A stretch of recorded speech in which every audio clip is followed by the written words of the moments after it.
Good morning, or good afternoon, or good evening. My name is Jamie Webb. I lead the Global Philanthropist Circle, the Synergos Global Philanthropist Circle in Europe and Africa. We're absolutely delighted to welcome everybody to the second day of the Synergos Global Gathering. I hope everybody had a chance to join some of our sessions yesterday and enjoyed them. And today will be another wonderful day.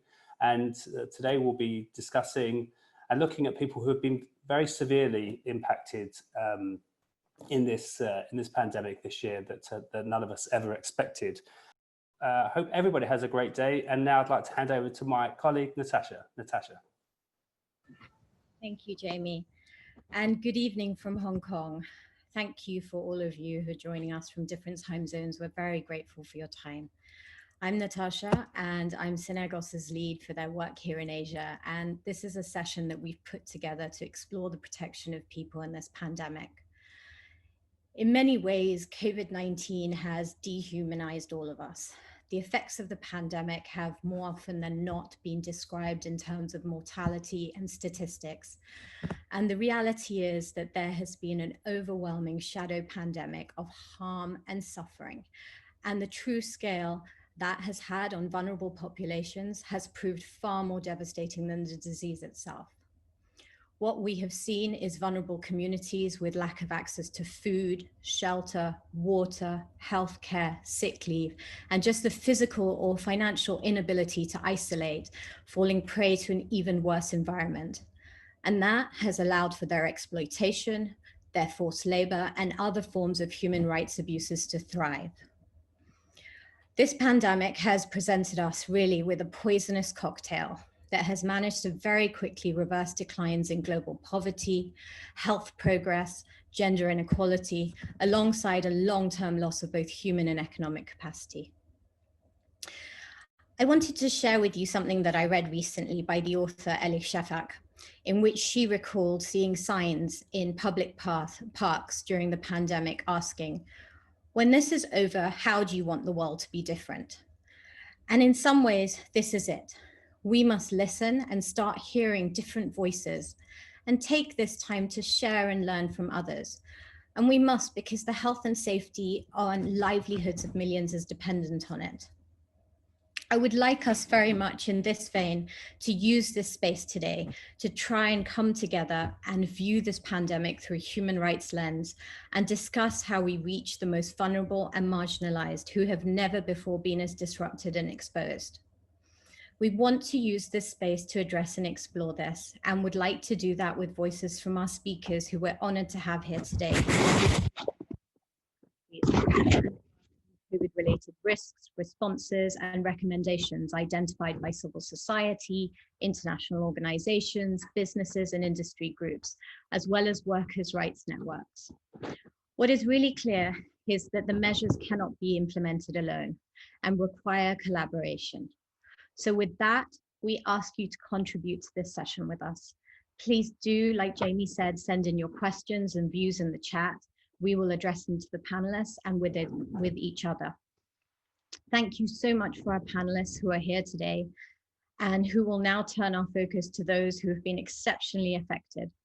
We will hear stories and see snapshots of their reality of vulnerable groups and how COVID-19 has exacerbated their risks to their livelihoods and lives. Our first speaker today is Serena Grant, who is with our GPC Global Philanthropist Circle family, the Forest family, at Walk Free, the Minderoo Foundation's global human rights initiative, which works to end all forms of modern slavery. Serena was actually the lead author on Walk Free's report, Protecting People in a Pandemic, which outlines risks to vulnerable workers and actions that governments and businesses can take to address this. Thank you, Serena, for being here. And I know you have a video that you'd like to share as an introduction, so we'd like to play that first and hear from you afterwards. Thank you, Serena.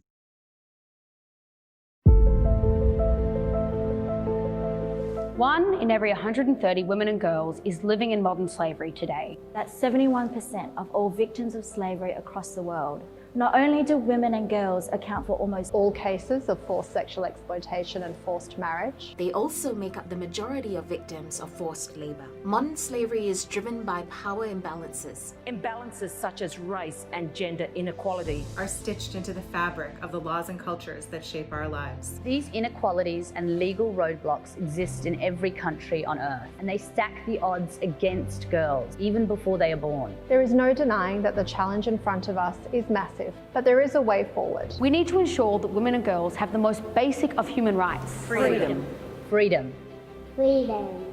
Walk Free, the United Nations Every Woman, Every Child, and human rights advocates and organizations from around the world are calling for united global action to address the disproportionate risk of modern slavery. We are demanding governments legislate against forced and child marriage, and that systems such as kafala, which normalizes the exploitation of migrant workers, are eliminated. We are also calling on governments and businesses to prioritize supply chain transparency, to ensure workers are protected and to guarantee a living wage, including protection mechanisms for crisis situations. We need a shift in global thinking. A new normal where girls are equally valued and respected. Every family, society and country must unlearn the social norms that have put girls at a disadvantage, and the work must begin now. It's time we unstack the odds for women and girls. We can end modern slavery in our lifetime. We can end modern slavery in our lifetime.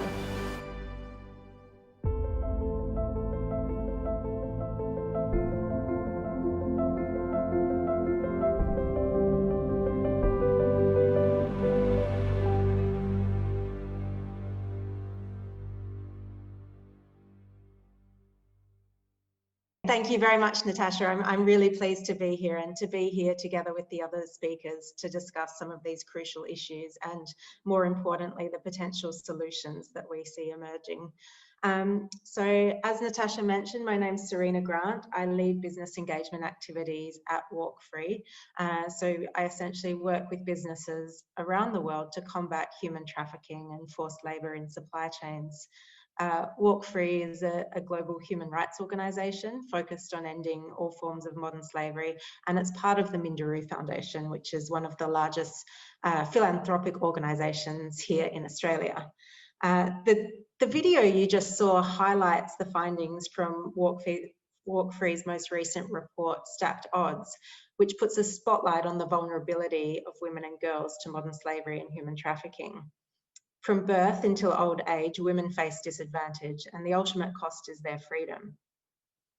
Today, I'd like to speak to you more about some of the findings from a different Walk Free report, Protecting People in a Pandemic, again, which Natasha mentioned, which really highlights the key risks to vulnerable workers and provides an action plan for business and government. But I wanted to play this video before speaking, as I'd like you to all think about what the pandemic has meant for women workers, and in particular, migrant women workers. Broadly, we know that the vulnerable have become more vulnerable.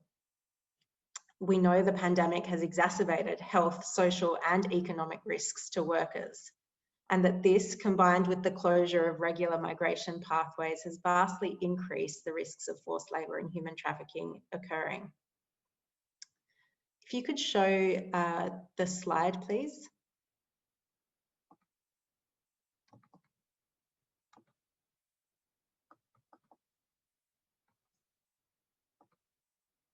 Thank you. So we have workers stranded in foreign countries, unable to access any type of social protection or government assistance. Some who are forced into lockdown in dormitories provided by their employers with no ability to social distance and limited access to healthcare. You have to imagine this situation, being stuck somewhere with no job, no way of supporting yourself, and no access to healthcare when you need it. You may also be worried about your immigration status and reluctant to seek help from authorities due to this. If you think about this situation some more and how limited your choices would be, the promise of a new job, perhaps in another country, or the offer of a loan at an extortionate interest rate start to look like your only options. You can easily imagine how these risks of debt bondage from taking on that loan, or the risk of human trafficking to cross borders to get to a new job, will vastly increase. We know there's domestic workers who face increased risks of exploitation and abuse due to lockdown restrictions.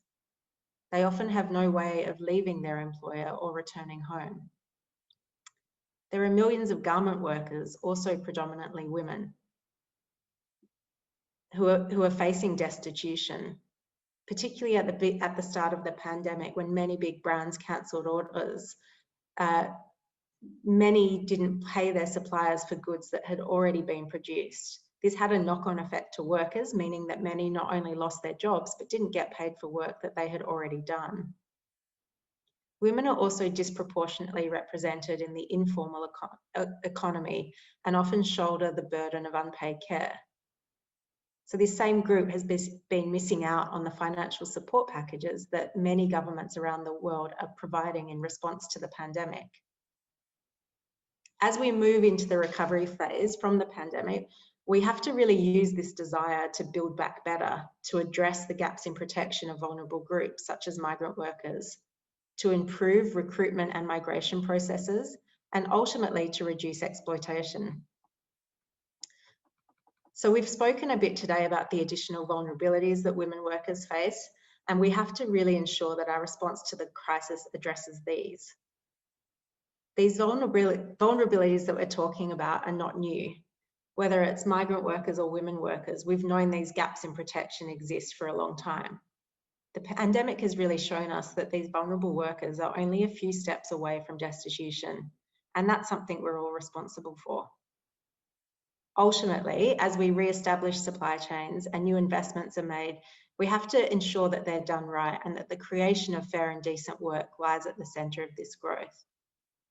I'm looking forward to the discussion and to hearing from the other speakers later today to discuss some of these solutions in more detail, and also to focus on the key actions that both business and government can take to address these gaps in protection.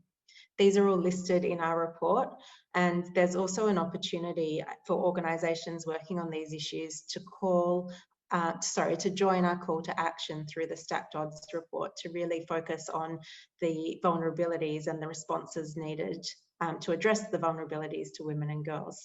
Thank you very much. Thank you, Serena, and we look forward to the discussion with you too.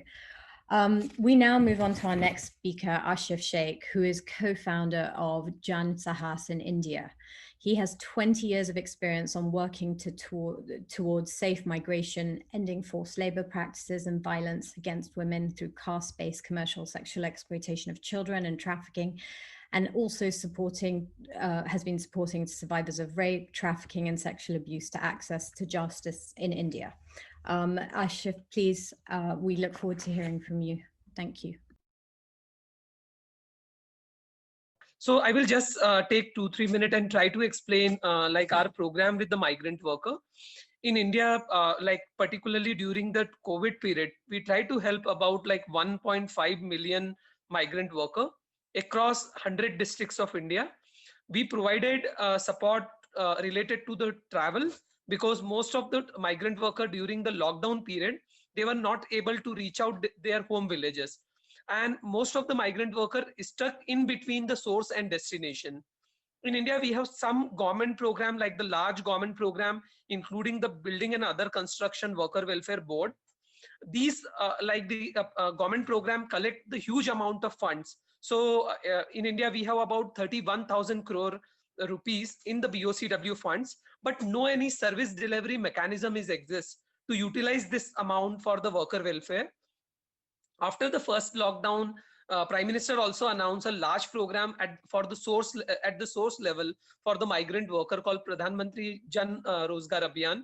So basically the employment opportunity for the migrant worker at the source villages. So for example, now we have two large programs from the government side, one at a source level and another one at the destination level.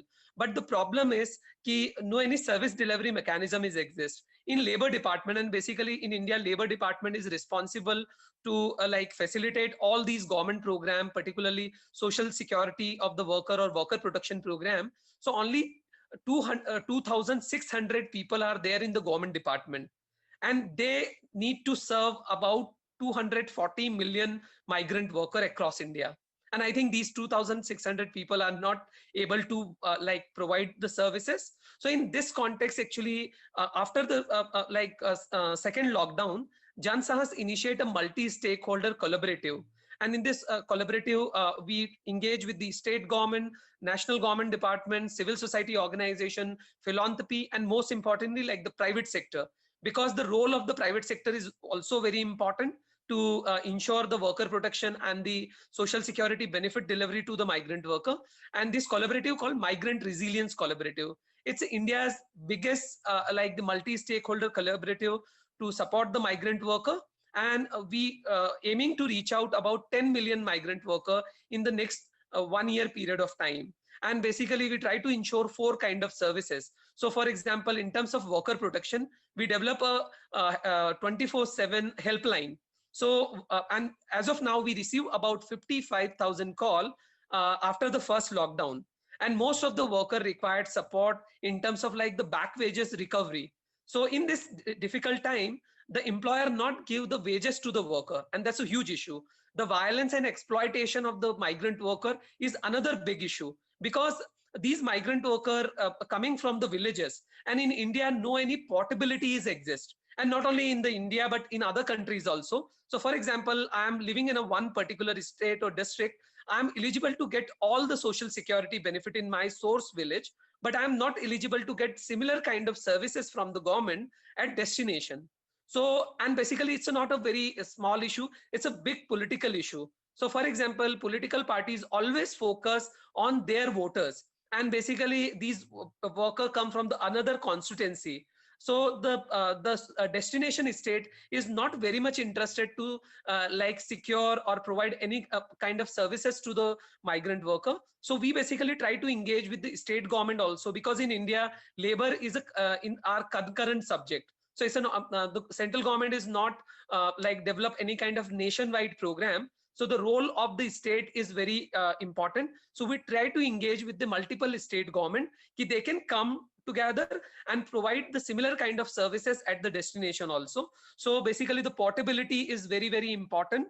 And the another issue is about the like the portability in criminal justice system. So for example, if I am a migrant worker, I exploited at the destination. So it's very difficult for me to file the complaint in the police, or mostly in the rape cases, rape or sexual assault cases of the migrant women. So they face multiple level of challenges. And after the rape or sexual assault, they go back to their home villages. And at their home villages, they are not able to file the complaint, because they again need to go to the destination. And sometimes the different, like the distance between the source and destination about 1,000 kilometers. So for example, from the state of Bihar, if the people are migrating to Delhi, so they need to travel about more than 1,000 kilometers. And it's very difficult for them to get the justice at the destination. So basically, these are the policy level issues. And as of now, we engage with the 9 state government in India, if they can also provide their support, and if we can develop like a large level collaborative and like the collective program, then we can try to create a huge impact at the migrant worker. And one last issue I wanted to raise here, issues of the migrant workers are not only related to the economic rights, because most of the time when we discuss issues or challenges related to the migrant worker, we always say it's a like the economical issue. But I think during the COVID, the challenges of the migrant worker exposed very well. And I think the biggest challenge is denial of the dignity and justice of the migrant worker. So I think we need to focus on dignity aspect also. And Indian Constitution is giving the right of the dignity to each and every citizen. And I think we are very much focusing, apart from the economical security or economical recovery of the migrant, we are very much focused on the issues related to the social justice and dignity. Yeah, so I will stop here, and I'm more than happy to like respond the questions. Thank you. We now move on to our next speaker, Ashif Sheikh, who is co-founder of Jan Sahas in India. He has 20 years of experience on working towards safe migration, ending forced labor practices and violence against women through caste-based commercial sexual exploitation of children and trafficking, and also has been supporting survivors of rape, trafficking, and sexual abuse to access to justice in India. Ashif, please, we look forward to hearing from you. Thank you. Our next speakers from Myanmar, who we're very grateful to have here today, Pansy and Phew. Pansy is currently serving as an executive director of the local resource center in Myanmar, and they serve as coordinating body and promote the strengthening of civil society organizations and NGOs on organizational development, human rights, good governance, accountability, civic engagement, health and environmental issues. She's also advisor to Gender Equality Network, a network of 140 women focused on organizations and NGOs. And Phew Sin joins her also from the LRC, and she has recently been very heavily focused on a COVID response within the Dawai region of Myanmar. And that has been supporting the response to COVID and supporting civil society networks' response to the pandemic. Supporting healthcare workers and frontline workers. So Pansy, we're looking forward to hearing from you and your experiences in Myanmar at this time. Thank you. Greetings from Myanmar. Thank you very much for having us on board to share Myanmar's experiences. Myanmar, as you all know, is actually also known as Burma, and it borders with Thailand, China, and India. So in order to share with you some of the situation of COVID-19 in Myanmar, Myanmar actually first declared a COVID case in March, late March. It started with migrant workers returning from Thailand and China. And in the beginning, we were able to contain for about 2 months with only 6 deaths and very few transmission because the returnees were all put in quarantine centers. So therefore, this was somehow a little bit better to contain them and not really spread to the general population. However, in mid-August, the second wave hit, and this is when everything exploded. And today we have since August, mid-August, we now have nearly 48,000 cases with over 1,000 deaths. And now we are finding each day we have around 1,300 on an average of new positive cases, resulting in about 30 to 40 deaths per day. And the spread is actually different in all parts of Myanmar. Yangon region, which is most densely populated, is hardest hit. We have around 7.7 million, and out of which there are a lot of cases. Every day we have around 600 to 700 cases found in Myanmar. And of course, if you compare the caseload to other countries, it may not seem as very significant, but there are also the impact on social and other violations are really very significant in Myanmar. And this is what we want to share with you today, because we have many, many cases of people starving from death. And these are not counted as COVID death. And we have many suicide cases. Since March up to October, we have around 1,040 cases of suicide. And this is only known cases. There are also many unknown cases. And these had been due to loss of livelihood and other COVID-related stress. So these need to also to be considered in our response. But what is the government doing to respond to COVID? Myanmar government uses what we call the containment strategy that involves tracing of the positive patients, plus also tracing secondary contacts and placing everybody in quarantine centers. Two kinds of centers. One is community-based centers where the community operates within their own communities. Second is a medical quarantine. So everyone who has been traced are put into these facilities. And so daily, we have to struggle to find new accommodation for around 1,000 new cases. So this becomes a strain on the government, and as well as all those, the teams who are responding to COVID. But luckily in Myanmar, we are actually a philanthropy society where people like to give. And here, the private donors actually came out and tried to share whatever they have. And this includes providing temporary shelters, building huge shelters to contain all these people who are being quarantined, and also providing food, which is much needed at this time. And this is really, since it's been more than 7 months now, it has become a strain now, even for the private supporters.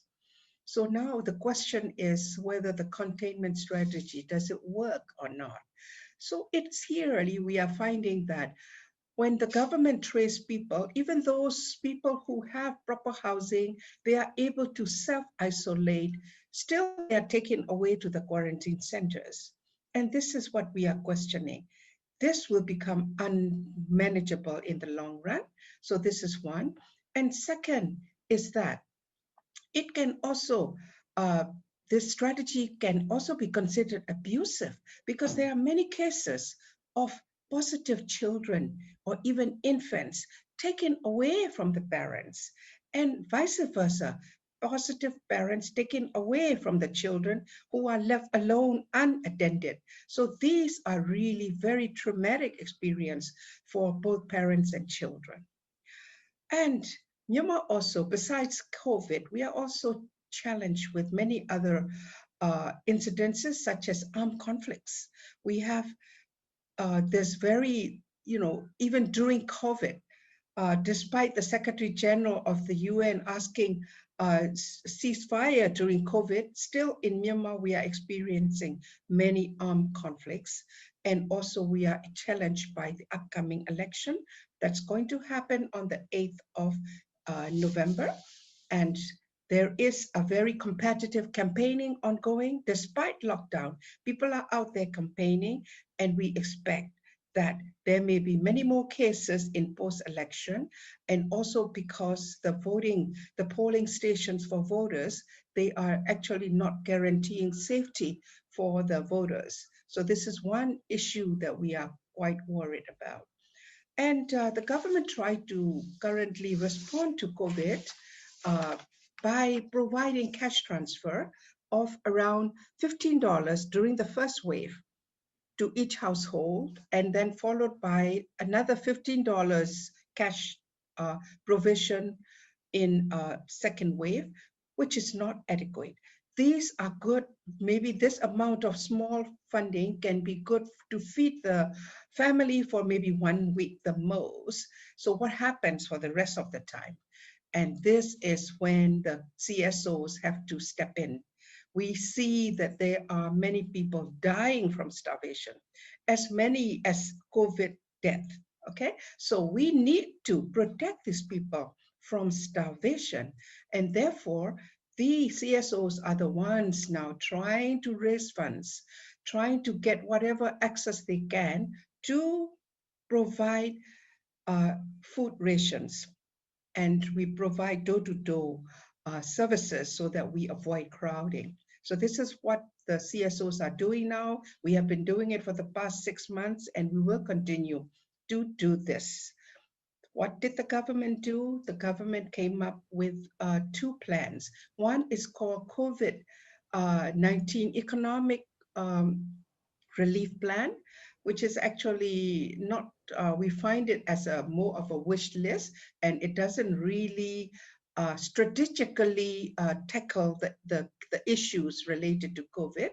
And the second draft that the government is now finalizing is what we call the Myanmar Economic Recovery and Reform Plan.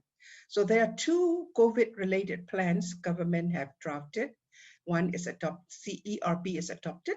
So here, both plans, the CSOs are advocating the government to include CSOs. We need to be consulted in drawing up this plan because we know what is needed at the ground level, and we are continue to advocate the government to also ensure multiple participation in implementing this plan.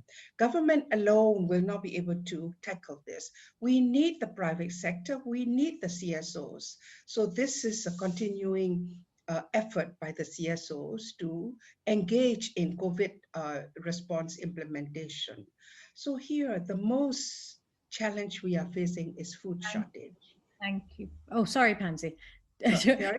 I just a couple more minutes, please, and then if we okay. So it's a food shortage. So this is again due to all this, lockdown, and then the transport, blockage, and also people losing jobs and not having enough money to buy food. So here, this is where we are now. CSOs are stepping in to also feed the people who had been left out in the government response, merely because they are living in slums and they have no proper documentation. So therefore, CSOs get together and tackle these needs. And lastly, there are many human rights related violations. One is the internet blockout in many states, at least in 2 states across the region, and also blocking out at least 230 websites of the media groups, because the reason is that it is a measure to combat the spread of false reports related to COVID-19. And lastly, there is limited press freedom, which is very much needed to really advance a democratic nation, and it is detrimental to democratic society. So I will stop here, and my colleague will add a few more things to what I had said. Thank you very much. Thank you, Pansy. Thank you. Yes, here I would like to present a bit about the Southeastern Myanmar situation. So it's due to the time I will be there will be a quick presentation. So the local resource center is an umbrella network of 1,200 civil society organizations, and it has 7 regional centers and a head office in Yangon. So I'm from Dowan, located in Tanindari, which is the southern part of Myanmar, and it's also border to Thailand. So majority of people in Tanindari migrate to Thailand for their income, especially the rural communities. So we have 3 main border gates to Thailand, and during the pandemic, factories in Thailand were shut down. So thousands of migrant workers returned to Myanmar. And LRC has been training and mobilizing community members since 2016 as human rights defenders.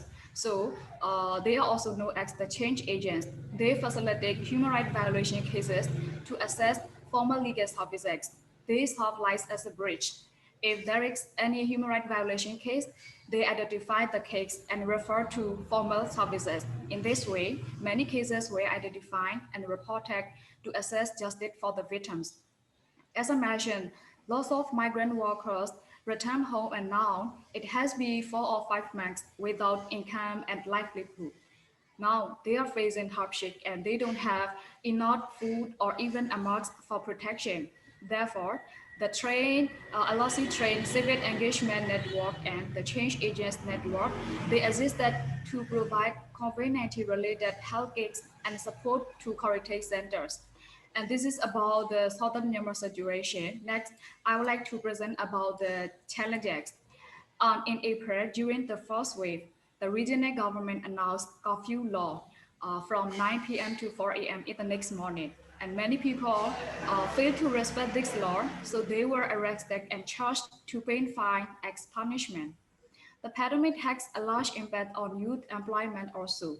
The job opportunity is very limited, and there are a lot of people, including migrant workers, competing for the jobs.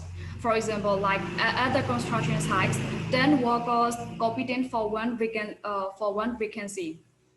In terms of education, schools are closed, and at the very first stage, the government planned to initiate online learning system, but it is not suitable for the nationwide schools because schools are not well equipped to go online learning system, and there are many places without internet connection in nationwide.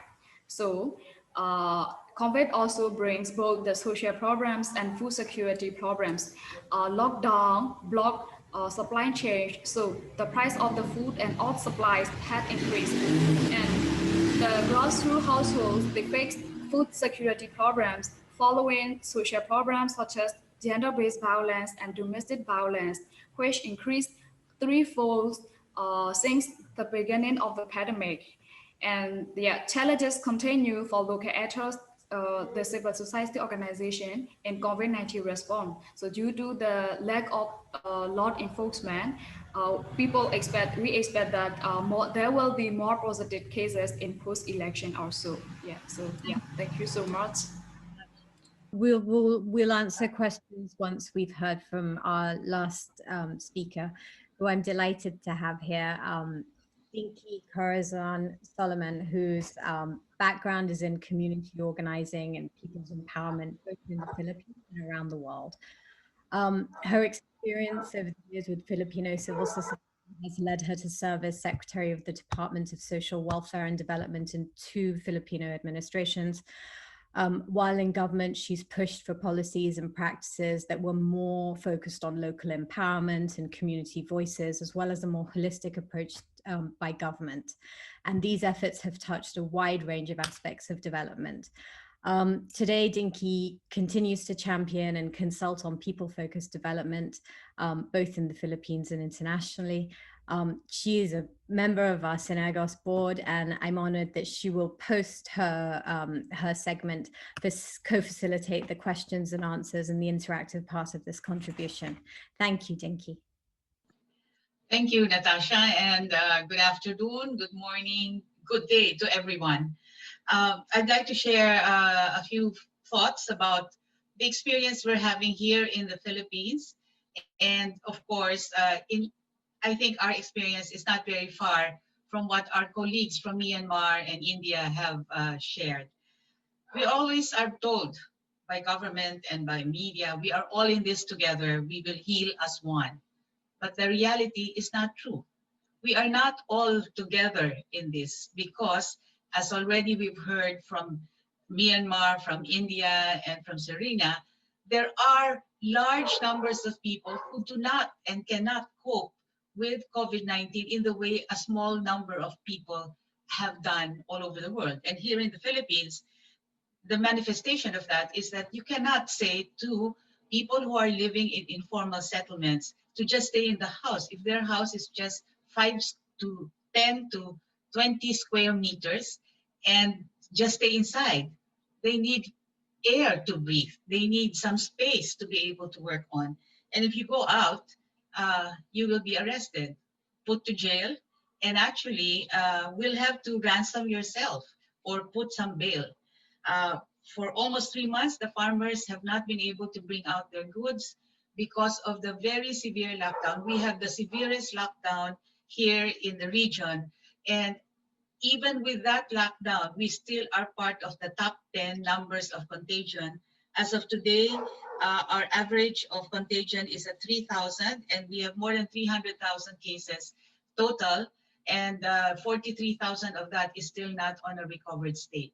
So that really means that the fear of COVID is very, very, very strong, especially for the poor people, the vulnerable families here in the Philippines. But what is, I think, more of great concern is the militaristic approach to containing this COVID, this pandemic, because what was instituted was, as I said, a severe lockdown, and the way that they were seeing the contagion to happen, instead of what the other neighboring countries have done, which was to do massive contact tracing, what they have said is people should just stay home.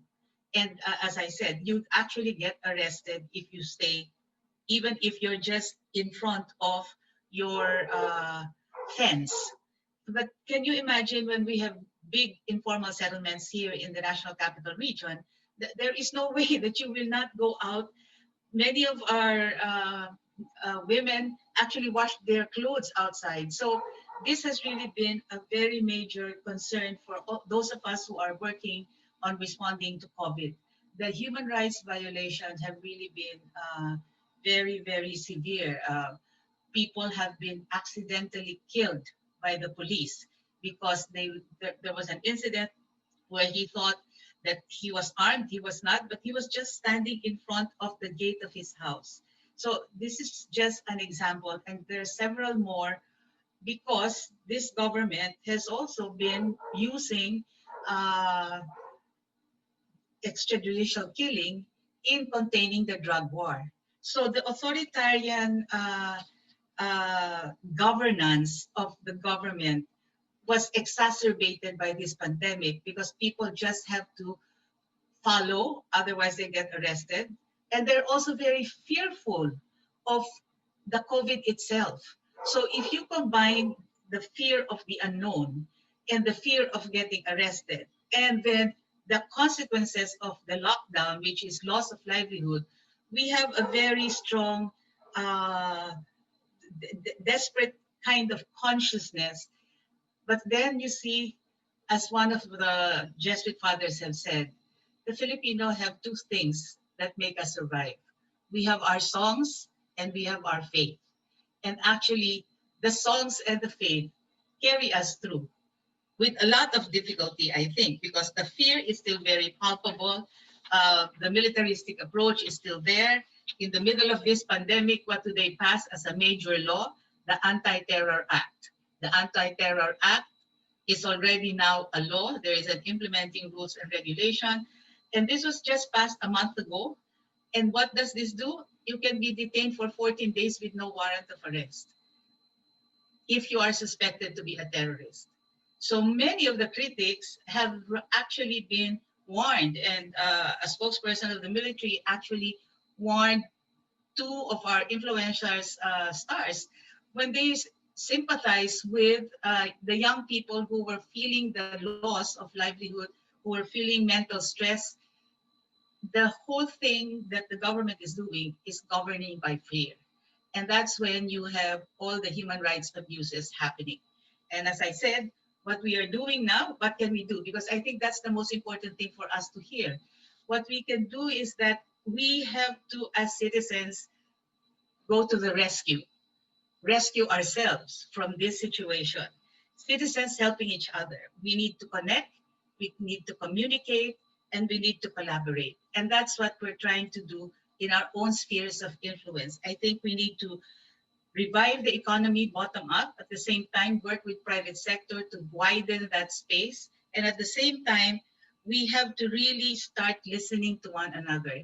Let not the government succeed in dividing us with fake news, with all of this very, very divisive language which they use, with all the red tagging, yellow tagging, color tagging, exacerbating the divide. What we need, and that's what we're trying to do, is to work on bridging these divisions by communicating and listening to one another and actually trying to do something together to help each other out and survive in the first place on food and on basic things. And at the same time, reach out to one another and say, we can do better than this. We've done this before. Let's do it again in a better way. Thank you. That's all I can say for now. Maybe we can hear from the rest. Thank you, Dinky. And yes, and thank you for agreeing to co-facilitate and host the latter part of this session. We're now going to call upon you as the audience, and I see that there are some questions already in the chat, but we'd like to have your input and your thoughts from your own observations and experiences on where do we go from here? What steps are you taking? What do you see individuals as what can individuals do? So we just bear that in mind, and please, if you can put that in the chat, raise your hand, speak out. We're all in this room together right now, and it would be wonderful to hear that. We have one question from Peggy to Ashif. Thank you, Peggy. Do you feel that there is any progress in any of the states in India in handling the crisis, Ashif? Ashif, are you there? We have Ashif still. Ashif, can you hear me? Okay, we can we unmute Ashif? Okay. Ashif will come back to you. So if anyone has any, Ashif, are you there? No. Natasha, I see a question. Go ahead, Ashif, go ahead. Did you hear the question, Ashif? Can you repeat the question, Natasha? We have a question asking if you feel that there is any progress in the states in India in handling this crisis specifically. Have you seen any of the states? So I can, yeah, so I can give you 2-3 examples. One example from the state of Delhi. So currently Delhi government has a large fund of about like 2,000 crore under the BOCW. And the BOCW means Building and Other Construction Worker Welfare Fund. This fund government collected from the industry. And now, as I mentioned, no any delivery mechanism exists. So the utilization rate of the BOCW fund is only 4%. So we engage with the Delhi government, and from past 2 months, Delhi government organized 70 labor camps, and about 66,000 workers register in these camps, and the government is planning to register another 1 million migrant worker, and they will provide the cash assistance to the community to recover from the whole like the COVID and the lockdown kind of like the challenges. So that's one example from the Delhi government, but the multiple examples.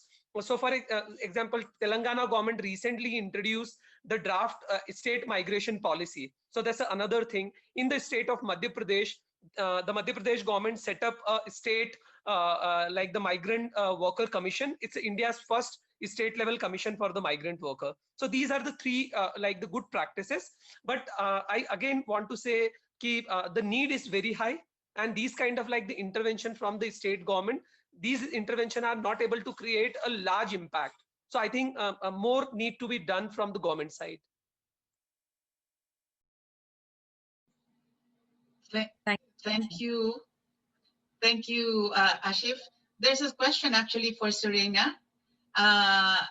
It says, I know that a lot of corporate CSR are integrating remote auditing technology into their social compliance audits to detect modern slavery in COVID-19.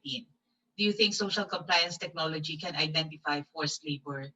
And are there any effective approaches to modern slavery that you have been? Serena? Thanks, Dinky. I think that's a difficult one, particularly where a lot of companies are not able to do in-person audits because of travel restrictions and also the need to protect staff from outside people coming in and potentially spreading the disease.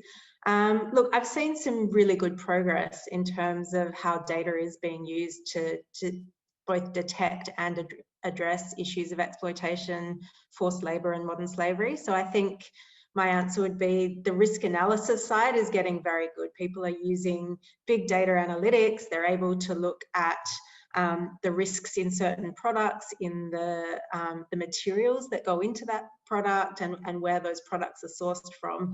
In terms of actually addressing those risks, I'm less convinced that technology is the answer. I think software and remote audits can get you so far. And if you are going down that route, I think it's so important to include worker voice. And that's perhaps an area where technology can be really useful if it's done in the right way. Getting anonymous worker voice surveys, so asking workers what conditions are like on the ground. Did they pay recruitment fees to get there? Are their wages being deducted? Are they having to work extra hours? All of those things can be really important. And it's important to then use that data to compare to what your remote audit is telling you. So if your remote audit is saying everything's fine, we've interviewed the factory, and they've got all the right policies in place, and we're convinced that this is okay. And then you have worker voice surveys that tell you a different story. You know that something is up, even if that discrepancy is over something small. So I think, in short, technology can bridge some of those gaps, but it's not the complete answer.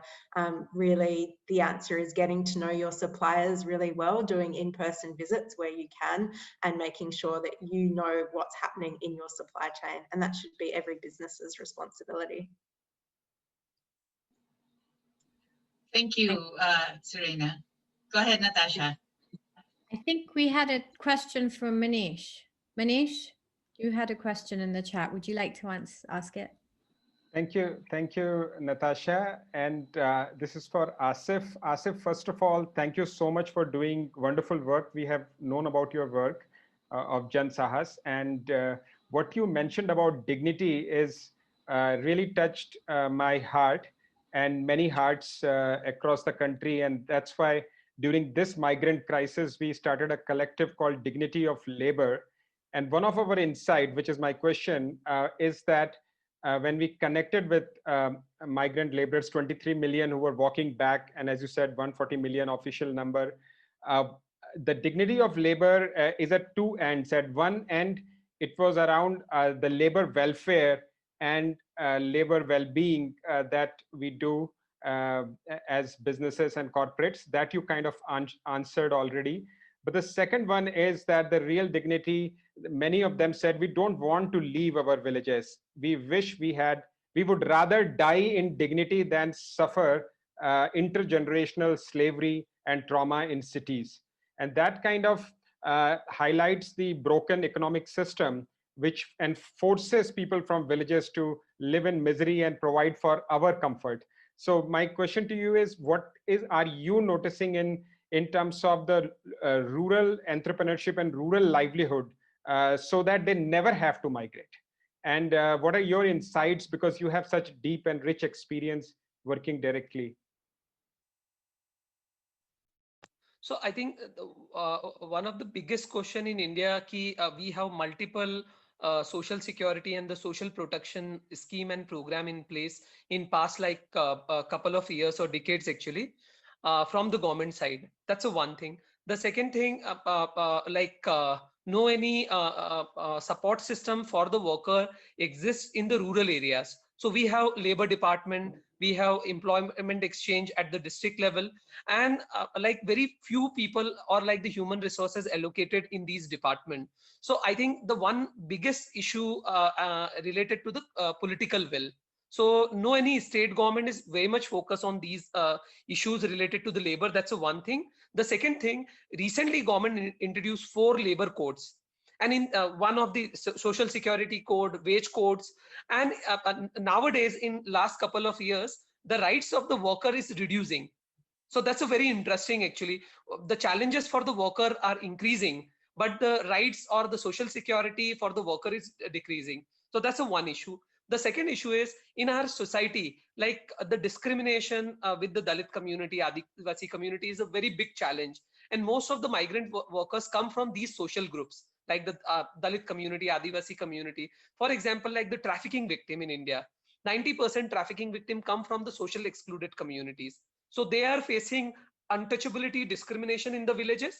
And when they migrate to the city, in the cities, they are facing trafficking or sexual exploitation. So like the multiple level or multiple challenges are there for this community. And I think from the government side or even from the civil society side, most of the time when we develop the program, so some program very much focus at the source villages. For example, NREGA scheme is very much focused at the source villages, and the BOCW is very much focused at the destination. But migrant worker required a comprehensive program, and the program that can serve at source, at destination, or the transit point also. So I think we need a comprehensive program, portable program, so they can get support at all level. And these kind of like the policy level changes are required. And I think that's a very important, where the civil society organization, private sector, because the private sector role is again and again very important, because they are gaining lots of benefit because of the migrant worker. And when they need to play a role from their side. So they need to invest the huge amount of funding. And apart from the CSR, because most of the time when we discuss about the companies or the private sector, we are very much focused about the 2% say, like the CSR fund. But I'm not very much interested about the 2% CSR fund. We are very much interested about their core business. So they can contribute from their core business for the social security of their migrant worker. So we are working with some organization and develop a social compact where companies can do the assessment of the worker rights or worker protection. So we always very much interested like the collaboratives where all the stakeholders from government to civil society to the private sector to the philanthropy all can come together.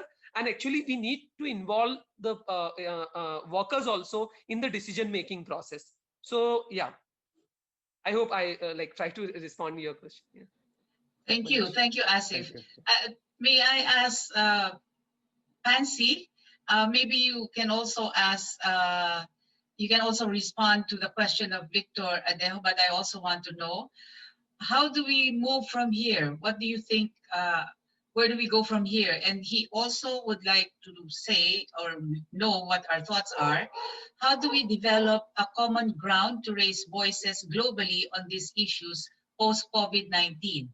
Coping strategies for victims is non-existent at this stage. So what are your thoughts there, Pansy?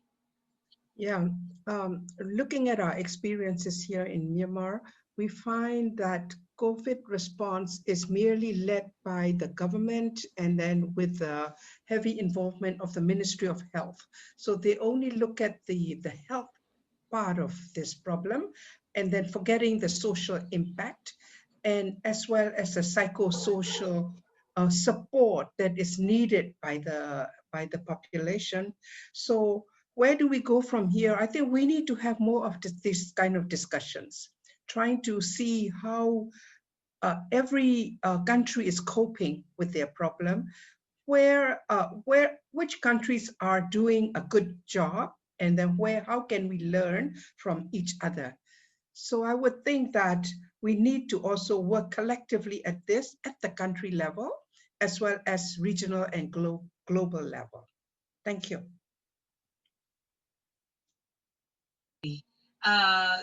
I think it would be also nice if we can hear from Serena. Where do we go from here? What are your thoughts on how do we proceed from where we are today? It's a very big question. I'll have a go at answering it. I mean, I think there's kind of two things here. One is the emergency response to the pandemic and to COVID, and how do we put protection of people at the center of that and make sure that next time something like this happens, it's not the chaos that we've seen. You know, we had no processes for the repatriation of migrant workers. We had no groups on the ground that could support them. They were excluded from ranging from government healthcare to financial support to being able to access basic services. And I think that can't and shouldn't happen again. So I think that would be, you know, one of the big priorities coming out of this would be to collaborate to ensure that next time something like this happens, we can get that emergency response right. The second part is, I think, the recovery phase and making sure that migrant workers in particular, that they're not as vulnerable as they are now. It shouldn't be that, you know, the second something like this happens, that millions of people are suddenly facing starvation. I think that really shows us that there's something wrong with our global economy. And, you know, I'm personally really worried about how backwards we are going to go. And, you know, to give a kind of practical example of that, a fantastic organization we work with in India called Educate Girls is focused on educating girls. And that's, you know, one of the ways that you would prevent women and girls from going into or being vulnerable to human trafficking and modern slavery. Their entire team, 1,700 staff members across some of the most rural areas in India, are now focused on food delivery. They are getting vegetables and rice and lentils to these villages. They are not focused on education, and they won't be for quite some time. And so what does that mean for our future? What does that mean for those girls' future? that's the thing that I think we really need to be focusing on right now. So partly the emergency response and how do we get that right and get that immediate aid to people, but also looking forward, you know, let's make sure that this doesn't set us back 10 or 20 years in terms of development, in terms of helping those girls in villages access education. You know, the question was, where do we go from here? You know, that's a very big question and a very big picture answer, but I think I really echo some of your points. You know, Dinky, I think collaboration is so key here. And that is collaboration, not just civil society and government, but the private sector as well. These issues involving workers are so complex. They're liaising with their employers. They need migrant worker groups to help translate some of that information. You need governments agreeing on immigration measures and granting amnesties and granting access to government services. And I think that collaboration and a forward-looking plan is really key to change what's happened and to stop it from happening again the next time there's a crisis. Thank you, Serena. The Obaidul Tanvik also says that Bangladesh should be added to the list. That is his perspective. Maybe I'll invite him to share his thoughts. After I ask Pew, I would like to invite Pew to tell us, as the voice of the young, because you're one of the people working with young people, what do you think is the future? Where do we go from here? Can you share us your thoughts on that, Pew? Yes, from the youth point of view, here the youth challenge is like education challenge and also the job opportunities challenge. So now the university student, due to the COVID-19, the university are closed, and due to the long closure of the school, the students, they are lack of education access. And for the youth, also due to the returning of the migrant workers and also at the grassroots level for the non-educated youth, they are facing the job opportunities are it's very rare here. And also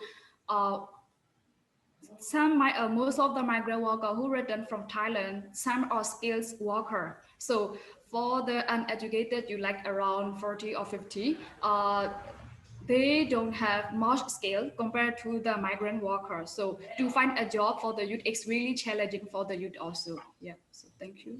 So I would like to invite Pansy if you want to add something. Thank you. Pew had rightly pointed out that youth are very vulnerable. In Myanmar, especially where she comes from, in the southeastern part of Myanmar, a lot of youth migrate out to Thailand, where there is a lot of opportunities. And therefore, the families were depending on the remittance from these youth. But with COVID, all of that opportunity is lost. They all had to return, and the whole family now suffer much more together with them. And there is no tomorrow for them. They don't know when they will ever return to where they were before. And also in the country as well, there is no opportunity for them to find any kind of livelihood. So their future is kind of lost. And this is the reason why in our rapid assessment on suicidal cases, we find that youth, there is a lot of youth. 14 up to about 20 age group, it's the highest where they just committed suicide because they just don't see a light at the end of the tunnel. So I think we need to also focus on our interventions for the youth. Thank you. Thank you, Pansy. Over to you, Natasha. There's one last question if everyone's waiting. Happy to hear. Are there any positive lessons from Japan, South Korea, or China that we could learn from? And if anyone would like to answer that, or if anyone has any ideas, we'd love to hear that before we close today. Yeah, well, maybe I can add to that.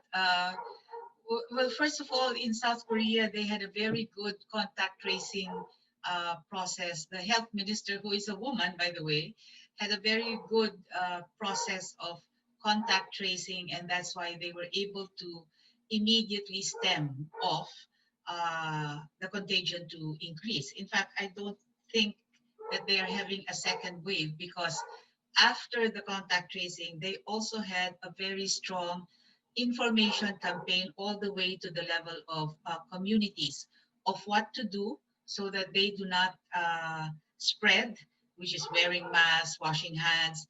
But very, very important, I think, in the whole process of South Korea, at least in some of the discussions I've been having with our colleagues there, is that there's a very high trust in government. They trust their government, and so what government tells them, they are not coerced to follow. They are actually following because they trust that what government is telling them is going to help them. And I think that is the same thing that has gone on in Taiwan. Taiwan was the very first one who, again led by a woman leader, they were the very first ones to close, but they were also the very first ones, like in South Korea, to be able to hold big gatherings because their contagion has really been contained. And again, it is because they trusted the government. What government was doing was really giving them information all the way to the level of the village, what they ought to do. And if you have symptoms, what do you do? And the facilities for you to be able to reach health services has really been spread out. So again, it tells us that if there is collaboration between citizens, private sector, and government, and the trust really is very, very strong, a strong factor, I think, people will actually cooperate. And I think we saw that also in New Zealand, as you can see. So if I may say also, although not all women leaders have been able to do it, but the tendency of women leaders in in Taiwan, in South Korea, and in New Zealand has shown that there is a different perspective in terms of managing this health crisis. Thank you, Dinky. And Yuko, I know you're in Japan. If you've got a few thoughts, we'd love to hear them. Thank you. Sure. Yeah, so a lot of people are pretty critical about the government. So, and I guess I'm one of them. So I don't know there's much thing to say, but I can say that so Japan has been pretty diligent. Japanese people are pretty diligent in putting their masks on, probably 98% of their times outside. And that has worked pretty well. Although the number of people infected has still not been, close to zero, but it's been constant, and the second wave hasn't been here yet, at least. So Japan was one of the countries that had many number of affected people, especially because of the big cruise ship. So we were really afraid that the number of people affected would shoot up at a very short period. But I guess the government and the citizens, they did well by doing what they could do at that point. And now we are pretty back to normal, although the number has been, like moderate, and really really grateful for the current situation. Thank you, Yuko. Thank you. And Dinky, thank you for responding to the question in the chat. Do you want to have a minute before we close today?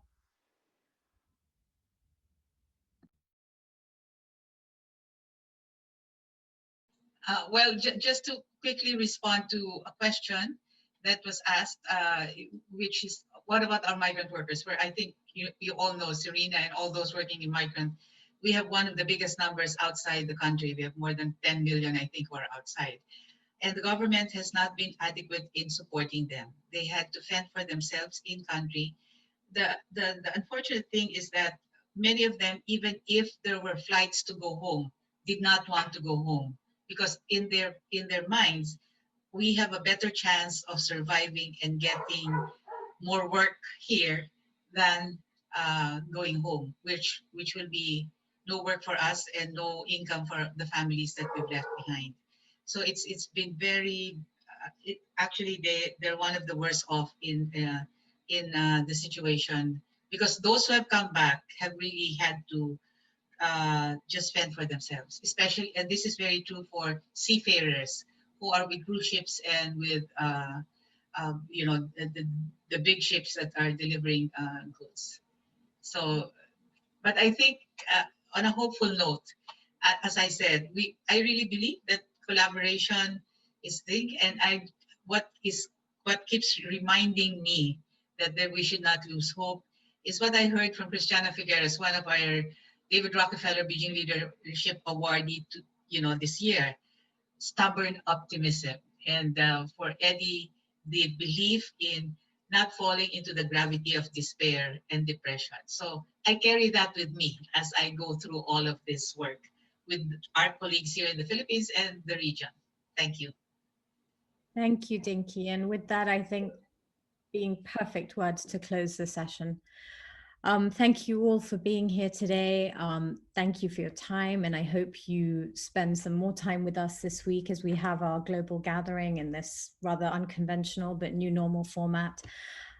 We look forward to hearing your views and thoughts. Should you want to connect with any of the speakers or anyone you've met here today, we'd be happy to facilitate, and all their reports are available and we'd send those through to you. Thank you so much. Thank you. Good night from Hong Kong.